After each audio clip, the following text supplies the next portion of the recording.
Hay momentos y situaciones muy significativas en el peronismo de los años 60 y 70 que son prácticamente desconocidas o que yo creo que son negadas, quizás se les ha dado la espalda, porque yo algunas las he mencionado muchas veces y veo que no se recogen. Por ejemplo, en el año 63, cuando nosotros salimos de las cárceles con Intes, nos encontramos con el anuncio del regreso de Perón a poco andar. Se forma el MRP, el peronismo se abre a la política internacional, respalda en un acto grandioso allá por finales del 63, del año 63, respalda a los Panteras Negras norteamericanos. Le dedica oficialmente los actos a Patricio Lumumba o a los negros norteamericanos. Esto era nuevo en el peronismo y sigue siendo, mejor dicho, sigue siendo sorprendente, ¿no? Dirigentes del peronismo que hablaran de los campos de batalla de Argel, de la montaña, de los combatientes incinerados por el napalm, que comenten haberlos visto, ¿viste? Esto es, hoy día es impensable, ¿no?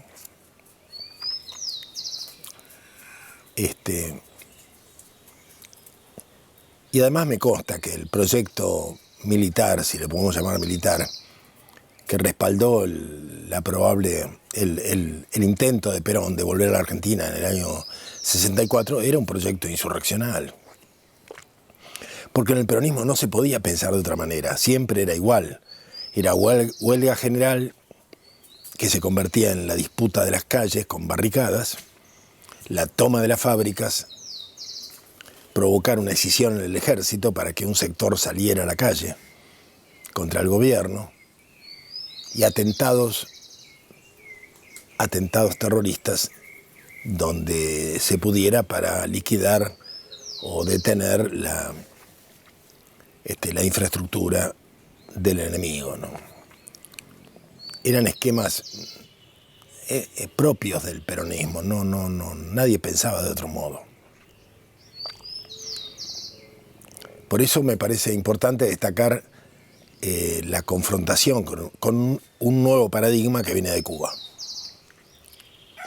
y que se va instalando gradualmente. Cook vuelve a la Argentina en el 64 y con Alicia Guren y otra gente organiza Acción Revolucionaria Peronista, ARP.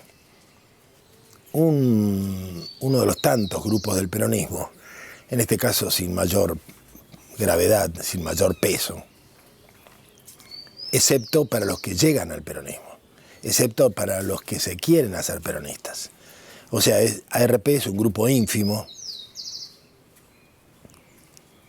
que recluta gente no peronista, gente que se quiere peronizar. O sea, actúan como porteros de una ciudadela a la que se aspira a ingresar. Desde Norma Rostito a Fernando Valmedina, muchísima gente ha participado, que después, digo, por mencionar algunos notables, participaron de ARP el tiempo suficiente como para ser reconocidos como parte del movimiento, nada más.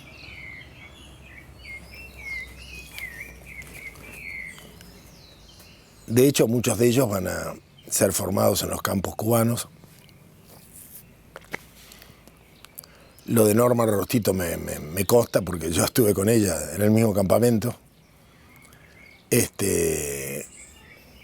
Fernando y Abal Medina y otros estaban en otros. Y entiendo que la formación militar, no importa de dónde venga, puede ser importante para un revolucionario, pero en este caso creo que había una cierta ignorancia de las propias tradiciones y una incorporación de tradiciones ajenas, que en el caso cubano, insisto, fueron gravemente tergiversadas para desgracia del resto de los países de América Latina. Yo en aquel entonces escribí un artículo que Marechal me aplaudió, Leopoldo Marechal, uno de los pocos con los que pude comprenderme en este terreno, porque él pensaba igual. Yo llegué a decir que la Revolución Cubana había sido hecha de una manera peronista, y que era lo que no se quería ver. O sea, con los sindicatos en la calle, con la huelga general, con la muchachada peleando en la calle, y con una conducción que se instalaba, que llegaba en el grama y se instalaba en un punto dado, por encima del resto y de una manera en que pudiera ser resguardada de la represión. De hecho, todos los comandantes del 26 de julio, prácticamente todos murieron, sobre todo los de las ciudades, y Fidel quedó. Allí había una estrategia. En la tergiversación de ese esquema, que era propio de las revoluciones nacionales, hubo una estrategia muy perversa. Más allá de que el nuevo esquema alimentara la idea de que Fidel era el líder principal y además fundante del nuevo proceso revolucionario, ¿no? Que no lo era. Fue el que sobrevivió. Pero evidentemente que hubo una colisión entre paradigmas. La Revolución Cubana tenía un paradigma y la Revolución y el peronismo tenía otro, ¿no? Que hubo puente, gente dispuesta a negociar o a dialogar, sin duda, ¿no? En el año 64, un grupo de intelectuales peronistas que estaban en La Habana son conversados con John William Cook para que intercedan ante Perón, para que lo reciba. Como estos intelectuales tenían que salir de Cuba por Checoslovaquia y viajar a Madrid luego para verse con Perón, le prometen al Gordo hacerlo. El Gordo se instala en un hotel, si no me equivoco, el Hotel La Paz de Madrid, donde paraba habitualmente, y espera una llamada. Esta gente le hablan a Perón para que lo reciba a Cook, y Perón les contesta: si los cubanos quieren hablar conmigo, que me manden un cubano. Grave decepción para el Gordo Cook, pero no para los cubanos, que aceptan. Le mandan primero un comandante que queda fascinado con Perón, después siguen las relaciones que van a facilitar el intento de retorno, ¿no? Donde Cuba pone dinero, el Che Guevara se compromete en respaldar el retorno, a cambio de que el peronismo reconozca la guerrilla de Macetti, del EGP de Salta. Y bueno, esos son... Hasta ahí, lamentablemente, estas relaciones o no se profundizan o no quieren ser vistas por la cúpula de Montoneros porque hay otros intereses. Montoneros nace en un momento equívoco y perverso de la dictadura, que es el gobierno de Onganía. Un gobierno donde los servicios han aprendido a actuar de una manera muy inteligente y cooperan y operan en conjunto con una serie de grupos que se supone que entre los cuales seguramente estaban el proto-montonerismo, ¿no? Hay un personaje extraordinario que nace en esos días, que nace desde el cristianismo, que es García Lorrio, por ejemplo, que dirige la revista Cristianismo y Revolución, y que, enamorado de la Revolución Cubana, sin embargo, se acerca muchísimo al peronismo, a sus movimientos populares, y que va a ser muerto en el año 71 de una manera misteriosa.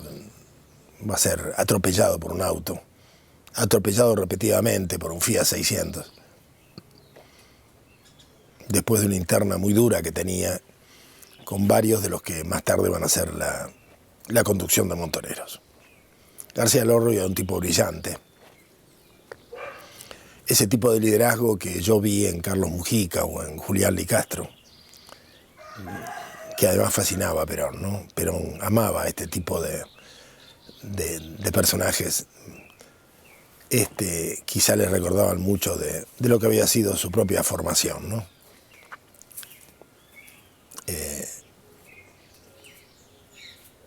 Pero bueno, de los 70 se ha dicho mucho.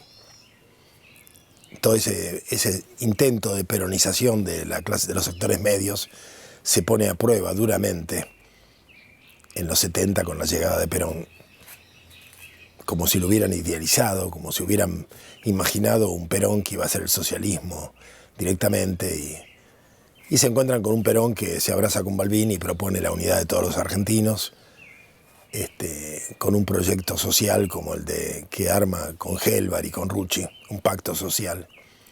Y por supuesto deciden no dejar las armas y continuar la guerra.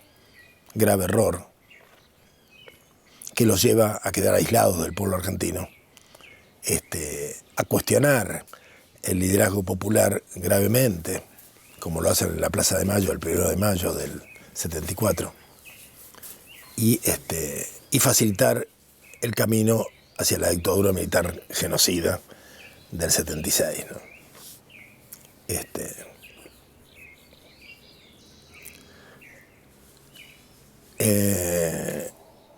A esta altura es difícil imaginar candidatos, mejor dicho, candidatos y dirigentes peronistas que no hayan participado de aquella locura juvenil, de aquellos dislates estratégicos militares de los años 70. Y creo que esa es una de las causas del empobrecimiento doctrinario del peronismo y de su pérdida de rumbo, ¿no?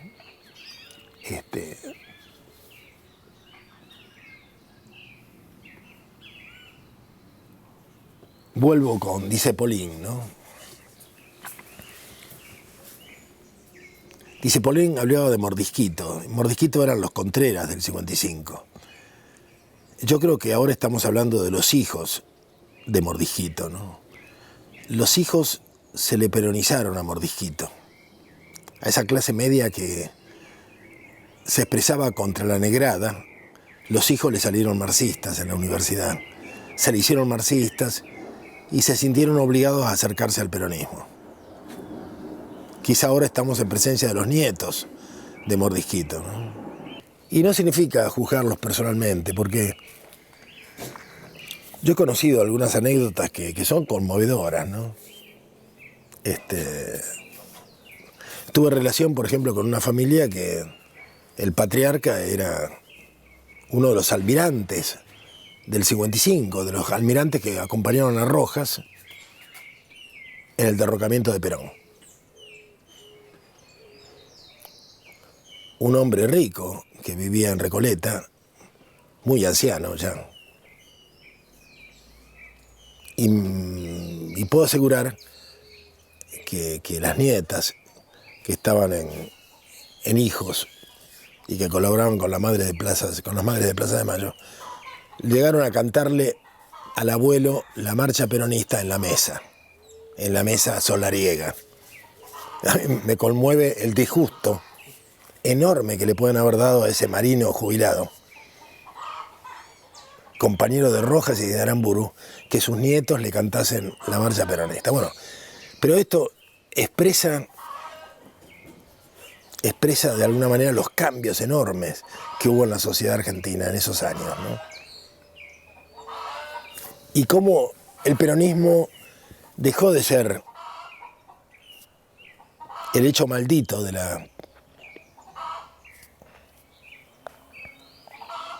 la sociedad argentina, como había dicho John William Cook, para convertirse en algo políticamente correcto. Más allá de los rencores y de la intolerancia de un sector antiguo, oligárquico, el peronismo se convirtió en algo apetecible, algo en la pata que todo movimiento político en la Argentina quiere tener, ¿no? Y eso porque dejamos de ser lo que éramos, evidentemente.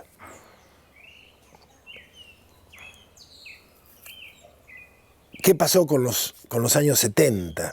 Con esa promesa de hacer el socialismo, tocar el cielo con las manos, ¿no? que todo terminó en una masacre, en un genocidio, en terrorismo de Estado, que el país retrocedió 50 años y que esa juventud escarmentada devino las antiguas banderas revolucionarias y socialistas en banderas asistenciales y desarrollistas, según vamos a ver, no solamente en la Argentina, sino nuevamente a lo largo de América Latina, como un rosario de gobiernos semejantes que comparten historias y comparten valores y comparten propuestas, ¿no? Y estoy hablando de Bachelet, estoy hablando de Pepe Mujica, estoy hablando de Evo, estoy hablando de Correa, de Chávez, del presidente de Daniel Ortega y por supuesto de Néstor y de Cristina Kirchner, ¿no? Hay una semejanza enorme en estos gobiernos que de nuevo van a dar en simultánea una serie de gobiernos muy semejantes, donde, como dice el vicepresidente de Bolivia, la plusvalía que antes se la llevaban las corporaciones internacionales es puesta al servicio de planes sociales. Planes sociales que bajan desde el Banco Mundial, que se transforman en pensiones, jubilaciones y asistencialismo, salario por hijo, etc. Por supuesto, detrás de estos gobiernos progresistas va a haber una dictadura de clase, muy evidente, de clases medias altas en todo caso, pero una dictadura que logra desclasar a los sectores populares y que en buena medida logra liquidar la cultura popular. Porque lo que se proponen es que no haya pueblo, sino una sociedad fragmentada donde cada uno pueda expresar sus propias y particulares reflexiones y que ellas sean atendidas, como puede ser el matrimonio igualitario, que sin duda resuelve el problema de una pequeña comunidad, de algunas miles de personas que necesitaban ese instrumento jurídico para resolver sus problemas. Por supuesto que es como la medicina alopática, cura una parte y enferma a todas las demás, ¿no? Y así con cada medida de los gobiernos progresistas, en la medida que no tienen la visión de pueblo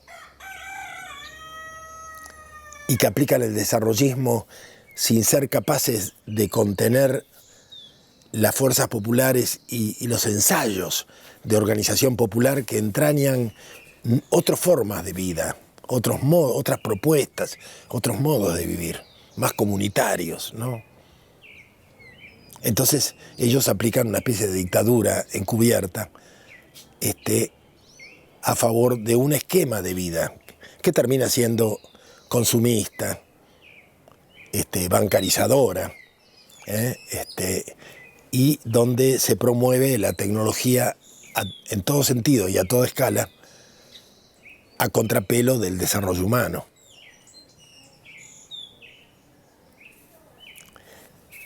Estoy incluyendo en esto el gobierno de los 90 de Menem, que va a contar con mucho respaldo de la generación de los 70 y que es el que en la Argentina instala el modelo de los agronegocios, de la agricultura en gran escala y de la biotecnología, ¿no? Según las nuevas reglas de las corporaciones como Monsanto.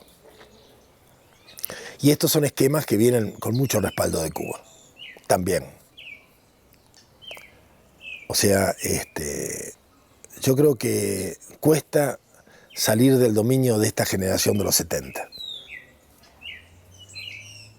De alguna manera todavía estamos dependiendo de ellos, de su mala conciencia y del escarmiento que recibieron, de la enorme mortandad de gente que hubo durante la dictadura militar. Estamos dependiendo del cansancio, de sus frustraciones, a todo lo largo de América Latina. Lo peor es que han logrado reproducir muchas de sus equívocos y de sus errores en las nuevas generaciones.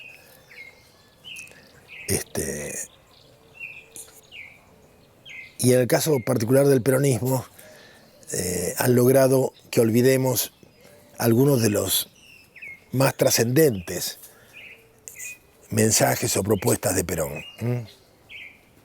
Uno es el documento del año 72 a los pueblos del mundo, que va a ser acogido y escuchado inclusive en las Naciones Unidas, porque ese documento lo lee Yolanda Ortiz en el plenario. Y eso va a ser olvidado o reemplazado por esquemas en el sentido que dice Gustavo Grogo Patel, que las nuevas fábricas no son las que conocíamos, sino las nuevas fábricas son las que provoca la manipulación biotecnológica de las semillas, porque hoy una semilla puede producir bioplásticos, biocombustibles, forrajes, una cantidad de cosas. Entonces esa sería la nueva fábrica.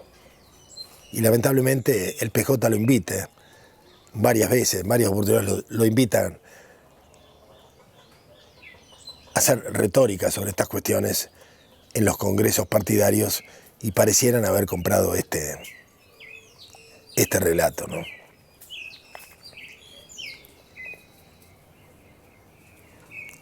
Y el peronismo se moderniza y se hace progresista, desconociendo la devastación del medio ambiente, desconociendo también el mensaje de Perón del 72, que da como tarea que la Argentina produzca alimentos sanos, de la mayor calidad, como si hubiera sido un destino el de producir alimentos sanos, ¿no? Y todo lo contrario, sometemos al hambre a nuestra propia población o la sometemos a la ingesta de comida chatarra. El peronismo, junto con muchos movimientos progresistas de América Latina, sirven al desarrollo de China como fábrica del mundo. Y comparte con Eleuterio Fernández Huidobro, el senador uruguayo ex Tupamaro, o con Fidel Castro, que China no es o con Atilio Borón, que China no es un imperialismo, sino que es la hermana mayor, a la que le debemos agradecimiento por las cosas que nos envían. Lamentablemente, el 90 y pico % de lo que nos envía China son tecnologías y altas tecnologías, y el 90 y pico % de lo que le enviamos son forrajes y commodities, o sea, sin valor agregado. Y eso, les guste o no les guste a la gente de izquierda, y más allá del marxismo chino, eso es una relación colonial, absolutamente colonial.